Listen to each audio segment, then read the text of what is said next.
नमस्कार दोस्तों। हम लोगों ने चार सेट देख चुके हैं 1000 क्वेश्चन सीरीज में। तो ये हमारा पांचवा सेट रहेगा। तो चलिए हम बिना समय बर्बाद किए हुए प्रश्न की ओर चलते हैं। तो हमारा पहला सवाल है, ए क्लास स्टेशन पर लाइन क्लियर देने के बाद कहाँ तक अवरोध नहीं किया जा सकता है। तो ए क्लास स्टेशन पर लाइन क्लियर देने के बाद शंटिंग लिमिट बोर्ड तक अवरोध नहीं किया जा सकता है। नेक्स्ट प्रश्न है, बी क्लास स्टेशन पर लाइन देने के बाद कहाँ तक अवरोध किया जा सकता है। तो बी क्लास स्टेशन पर लाइन क्लियर देने के बाद जो अवरोध किया जा सकता है वो किया जा सकता है स्टेशन सेक्शन तक। नेक्स्ट है, डबल लाइन पर पिछले ब्लॉक सेक्शन में शंटिंग करने हेतु क्या किया जाएगा। तो डबल लाइन पर पिछले ब्लॉक सेक्शन में शंटिंग करने हेतु जो किया जाएगा वो किया जाएगा ब्लॉक बैक। जब भी पिछले स्टेशन के लिए शंटिंग किया जाता है तो उसको अवरोध की सूचना दिया जाता है तो उसे ब्लॉक बैक कहते हैं। और अगले स्टेशन के लिए ब्लॉक बैक की जो अवरोध की सूचना दी जाती है उसे ब्लॉक फॉरवर्ड कहते हैं। तो ब्लॉक बैक और ब्लॉक फॉरवर्ड डबल लाइन में होता है, लेकिन सिंगल लाइन में ब्लॉक फॉरवर्ड नहीं होता है। सिंगल लाइन में जो है ब्लॉक बैक ही होता है दोनों तरफ। नेक्स्ट है, डबल लाइन पर अगले ब्लॉक से सेक्शन में शंटिंग करने हेतु क्या किया जाता है। तो डबल लाइन में अगले ब्लॉक सेक्शन हेतु ये ब्लॉक फॉरवर्ड किया जाता है। नेक्स्ट है, डबल लाइन पर गई हुई गाड़ी के पीछे शंटिंग की अनुमति देने पर निम्न में से कौन सी बात ध्यान में रखनी चाहिए। तो इसमें से बात ध्यान में रखनी चाहिए कि गाड़ी का ब्रेक पावर सही है, गाड़ी की गति क्या है, मतलब गति क्या होनी चाहिए, ग्रेडियंट है कि नहीं है। तो ये सभी बातों का ध्यान रखना चाहिए। नेक्स्ट है, सिंगल लाइन टोकल ब्लॉक यंत्र में स्टेशन पर प्रथम रोक सिग्नल तक शंटिंग करने के लिए क्या प्राधिकार दिया जाता है। तो इसमें प्राधिकार जो दिया जाता है वो दिया जाता है T806 और शंटिंग टोकन दिया जाता है।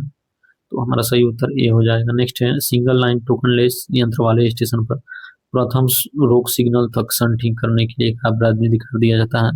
तो इसमें प्राधिकार दिया जाता है T806 और शंटिंग चाबी भी दी जाती है।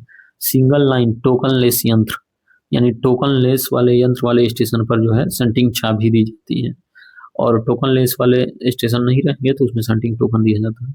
नेक्स्ट है, सिंगल लाइन टोकनलेस ब्लॉक यंत्र वाले स्टेशन पर प्रथम रोक सिग्नल के बाहर शंटिंग करने के लिए क्या प्राधिकार दिया जाता है। तो इसमें प्राधिकार जो दिया जाता है वो दिया जाता है T806 और शंटिंग चाप दिया जाता है। नेक्स्ट है, सिंगल लाइन पर गई गाड़ी के पीछे ब्लॉक सेक्शन में शंटिंग कहाँ तक की जा सकती है। तो इसका सही उत्तर हो जाएगा कि इसमें अनुमति नहीं है, क्योंकि सिंगल लाइन पर गाड़ी के पीछे ब्लॉक सेक्शन में शंटिंग कहाँ तक की जा सकती है, तो इसकी अनुमति ही नहीं है। नेक्स्ट है, सिंगल लाइन टोकनलेस ब्लॉक यंत्र वाले स्टेशन पर गई हुई गाड़ी के पीछे ब्लॉक सेक्शन में शंटिंग करने के लिए क्या प्राधिकार दिया जाता है। तो इसमें भी अनुमति नहीं है। नेक्स्ट है, सिंगल लाइन पर ब्लॉक उपकरण खराब होने पर ब्लॉक बैक करने के बाद शंटिंग हेतु क्या प्राधिकार दिया जाता है। तो इसमें शंटिंग हेतु प्राधिकार जो दिया जाता है T806 और पेपर लाइन क्लियर टिकट दिया जाता है। नेक्स्ट है, डबल लाइन पर ब्लॉक बैक करने के बाद शंटिंग हेतु क्या प्राधिकार दिया जाता है। तो डबल लाइन पर ब्लॉक बैक करने के बाद शंटिंग हेतु प्राधिकार जो रहता है उसमें T806 रहता है, बाकी और कुछ नहीं दिया जाता है। नेक्स्ट है, डबल लाइन पर ब्लॉक फॉरवर्ड करने के बाद शंटिंग हेतु क्या प्राधिकार दिया जाता है। तो डबल लाइन पर ब्लॉक फॉरवर्ड करने के बाद शंटिंग हेतु जो प्राधिकार दिया जाता है वो दिया जाता है T806। हमारा अगला सवाल है, किस क्लास के स्टेशन पर ओवरलैपिंग सेक्शन होता है। तो ओवरलैपिंग सेक्शन जो होता है वो सी क्लास स्टेशन पर होता है। सी क्लास स्टेशन पर 400 मीटर आगे की तरफ और सिग्नल से 400 मीटर पीछे की तरफ ये 800 मीटर का जो एरिया होता है इसे ही ओवरलैपिंग सेक्शन कहा जाता है। नेक्स्ट है, न्यूट्रल जोन किस क्लास के स्टेशन पर होता है। तो न्यूट्रल जोन जो होता है वो अनडिफाइंड सेक्शन भी इसे बोलते हैं, तो ये ए क्लास स्टेशन पर होता है।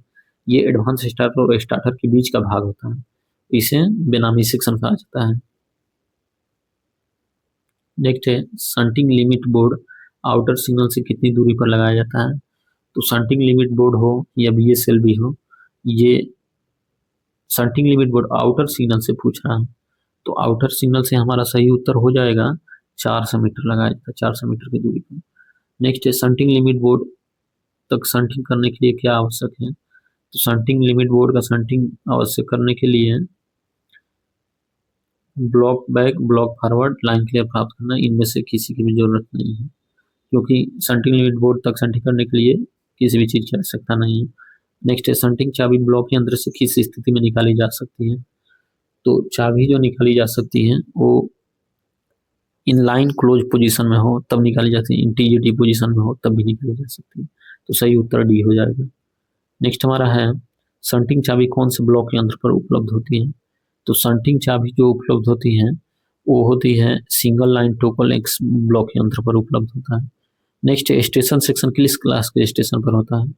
तो स्टेशन सेक्शन जो होता है ये बी क्लास के स्टेशन पर होता है। नेक्स्ट है सी क्लास स्टेशन स्थित होते हैं। तो सी क्लास स्टेशन जो स्थित होता है वो होता है सिंगल लाइन पर भी होता है, डबल लाइन पर भी होता है। आईबीएस एक सी क्लास का स्टेशन ही है। नेक्स्ट है लॉक एवं ब्लॉक पत्ती संबंधित है। तो लॉक एवं ब्लॉक पत्ती जो संबंधित है ये ऑटोमेटिक ब्लॉक सिस्टम से रिलेटेड है, यानी संपूर्ण ब्लॉक पत्ती से ये संबंधित है। नेक्स्ट है ब्लॉक उपकरण किस संचालन पत्ती में लगाए जाते हैं। तो ब्लॉक उपकरण जो लगाए जाते हैं ये कह रहा है किस संचालन पत्ती में लगाया जाता है, तो संपूर्ण ब्लॉक पत्ती में ही लगाया जाता है। नेक्स्ट है लॉक एवं ब्लॉक पत्ती में अंतिम रोक सिग्नल ऑन स्थिति में किस प्रकार लाया जाता है। तो इसे लाया जाता है फर्स्ट व्हीकल ट्रैक द्वारा। नेक्स्ट हमारा है भारतीय रेलवे में स्टेशनों की कुल संख्या कितनी है। तो स्टेशनों की कुल संख्या अप्रोक्स में 7350 है।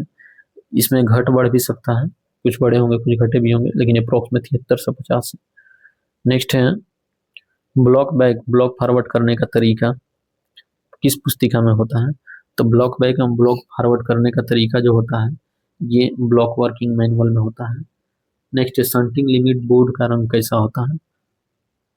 तो शंटिंग लिमिट बोर्ड का रंग जो होता है वो होता है पीला होता है। नेक्स्ट है अधिकतम अनुमत गति कौन निर्धारित करता है। तो who will decide maximum permissible speed. तो ये सीआरएस के द्वारा डिसाइड किया जाता है। नेक्स्ट है लोको पायलट घड़ी कहाँ से मिलाता है। तो लोको पायलट जो अपना घड़ी मिलाता है वह मिलाता है एसएम ऑफिस से मिलाता है। सही उत्तर हमारा सी एसएम ऑफिस हो जाएगा। नेक्स्ट है नॉन इंटरलॉक स्टेशन के फेसिंग पॉइंट पर गाड़ी की अधिकतम कितनी होती है। तो नॉन इंटरलॉक फेसिंग पॉइंट पर गाड़ी की अधिकतम गति होती है जो 30 के एमपीएच होती है। नेक्स्ट है संचालन समय सारणी कौन बनाता है। Working time table is issued by home. तो वर्किंग टाइम टेबल जो इशू किया जाता है वो पीसीएम के द्वारा, पीसीओएम के द्वारा किया जाता है, इशू किया जाता है। ये प्रत्येक डिवीजन के लिए अलग अलग वर्किंग टाइम टेबल होता है। नेक्स्ट है संचालन समय सारणी किसके लिए जारी होता है। तो संचालन समय सारणी जो जारी होता है वो डिविजनल रेलवे के लिए होता है। और वर्किंग टाइम टेबल जो है ये 1853 से जब रेल शुरू हुआ था उसी समय से ये जारी होता है। नेक्स्ट है अस्थायी गति प्रतिबंध कहाँ दर्शाएगा है। तो जो where permanent speed restriction are shown, तो ये वर्किंग टाइम टेबल में ही परमानेंट स्पीड रेस्ट्रिक्शन रहता है। नेक्स्ट हमारा है स्पीडोमीटर खराब होने पर गाड़ी की गति क्या होती है। तो स्पीडोमीटर खराब हो जाता है तो 10% लेन देन मैक्सिमम परमिसिबल स्पीड, जितना परमिसिबल स्पीड रहता है उससे 10% स्पीड को घटा लिया जाता है यदि स्पीडोमीटर खराब हो जाए तो। नेक्स्ट है मटेरियल ट्रेन की पुश बैक के दौरान ब्रेकमान लीडिंग होने पर सिंगल लाइन में गति क्या होगी। तो इसमें इसकी गति जो हो जाएगी सीधा रास्ता दृश्यता साफ हो तो 25 के एमपीएच, नहीं तो 8 के एमपीएच होगा। नेक्स्ट हमारा है स्टैंडर्ड थर्ड इंटरलॉकिंग वाले स्टेशन पर मेन लाइन से रनिंग थ्रू जाते समय गाड़ी की गति। तो स्टैंडर्ड थर्ड आर की जो ये है 140 के एमपीएच स्पीड है। इसमें देख लेते हैं स्टैंडर्ड 1 आर का, स्टैंडर्ड 2 आर का, स्टैंडर्ड 3 आर का और स्टैंडर्ड 4 आर का। तो इसमें देखते हैं इसमें 50 के एमपीएच है इसका स्पीड और इसका स्पीड है 110 के एमपीएच, इसका स्पीड है 140 के एमपीएच और इसका स्पीड है स्टैंडर्ड 4 का 160 के एमपीएच से अधिक। तो ये पूछा जाता है एग्जाम में, इसे याद रखेंगे। नेक्स्ट है सामान्य सतर्कता आदेश की फॉर्म संख्या क्या है।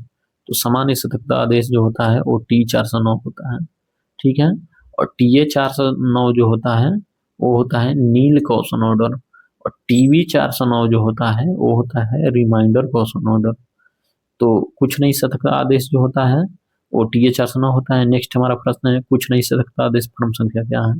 What is the form number of nil caution order? तो ये हो जाएगा T 409। नेक्स्ट हमारा है, नहीं T 409 तो सामान्य क्वेश्चन ऑर्डर होता है, ये TA 409 हो जाएगा। नेक्स्ट है लोको पायलट को कहाँ से क्वेश्चन ऑर्डर लेना अनिवार्य है? तो लोको पायलट को क्वेश्चन ऑर्डर जो लेना अनिवार्य होता है ये नोटिस स्टेशन से या तो ले सकता है या तो ओरिजिनेटिंग स्टेशन से ले सकता है, कहीं से भी ले सकता है। नेक्स्ट है लूप लाइन के फेसिंग पॉइंट पर गाड़ी की गति कितनी होती है? तो लूप लाइन की फेसिंग पॉइंट पर गाड़ी की गति जो होती है 30 kmph और एज पर WTT 30 kmph होनी चाहिए, या WTT में यदि कम दिया हो तो वो उससे चलेंगे। नेक्स्ट पीछे ढकेलते समय गाड़ी की गति क्या होती है, क्या होगी? तो पीछे ढकेलते समय गाड़ी की गति जो होगी वो 25 kmph दिन में और रात में 8 kmph।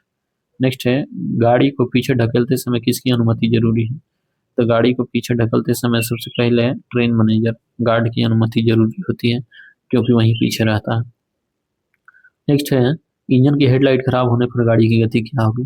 तो हेडलाइट जब भी खराब हो जाता है तो गाड़ी की गति जो होती है वो 40 kmph imposed SR which very less 40 kmph होती है ब्रॉड गेज मीटर गेज में सामान्यतः। नेक्स्ट है शेड में ही स्पीडोमीटर खराब होने पर इंजन को चलाया जाएगा? तो इंजन को फेल कर दिया जाएगा यदि शेड में इंजन का स्पीडोमीटर खराब हो जाता है तो। नेक्स्ट है टेल बोर्ड की जगह दिन में किसे उपयोग ले सकते हैं? तो टेल बोर्ड की जगह दिन में हम लोग उपयोग कर सकते हैं, तो इसमें उपयोग किया जा सकता है अनटिल टेल लैंप, यानी कि अनलाइट टेल लैंप, यानी बिना जलता हुआ टेल लैंप, या रेड फ्लैग का भी उपयोग किया जा सकता है। नेक्स्ट है बिना ब्रेकमान वाली गाड़ी में बिना टेल बोर्ड के स्टेशन से रनिंग थ्रू जाते समय गाड़ी की गति क्या होगी? तो इसमें गाड़ी की गति जो होगी ये देख लेते हैं 20 kmph होनी चाहिए, तो इसका सही उत्तर 20 kmph हो जाएगा। नेक्स्ट है बिना टेल लैंप की गाड़ी रात में स्टेशन से किस गति से थ्रू जाएगी? तो स्टेशन पर stop and process after confirmation of railway, यानी रुक कर जाएगी स्टेशन पर यदि बिना टेल लैंप की गाड़ी रात में स्टेशन से थ्रू जाएगी, तो इसका सही उत्तर सी हो जाएगा। अगला सवाल देख लेते हैं हम। हमारा अगला प्रश्न है बिना टेल लैंप रात में ब्लॉक सेक्शन में गाड़ी की गति क्या होगी? तो बिना टेल लैंप रात में ब्लॉक सेक्शन में जो होता है वो सामान्य गति होता है, स्टेशन पर रहेगा तो रुक कर। नेक्स्ट है स्टेशन स्टाफ द्वारा ऑल राइट ना मिलाने पर लोको पायलट कहाँ रिपोर्ट करेगा? तो ऑल राइट नहीं मिलाने पर लोको पायलट जो रिपोर्ट करता है तो अगले स्टॉपिंग स्टेशन के स्टेशन मास्टर को रिपोर्ट करता है। अगला सवाल हमारा यदि लोको पायलट गाड़ी चलाने में असमर्थ हो तो सक्षम सहायक लोको पायलट मालगाड़ी को किस गति से चलाकर सेक्शन को साफ करेगा? तो असिस्टेंट लोको पायलट जो चलाएगा वो सावधानी पूर्वक चलाएगा। नेक्स्ट है यदि इलेक्ट्रिक लोको में अगला कैब खराब हो और LP पिछले कैब से चलाए व LP अगले कैब में हो तो गाड़ी की गति क्या होगी? तो गाड़ी की गति इस स्थिति में जो है 15 kmph होगी। चलिए दोस्तों, इसी के साथ हमारा सेट 5 समाप्त हुआ और 250 तक हम लोगों ने क्वेश्चन कर लिया 1000 की सीरीज में। आगे ऐसे ही हम लोग करते रहेंगे, तब तक के लिए धन्यवाद।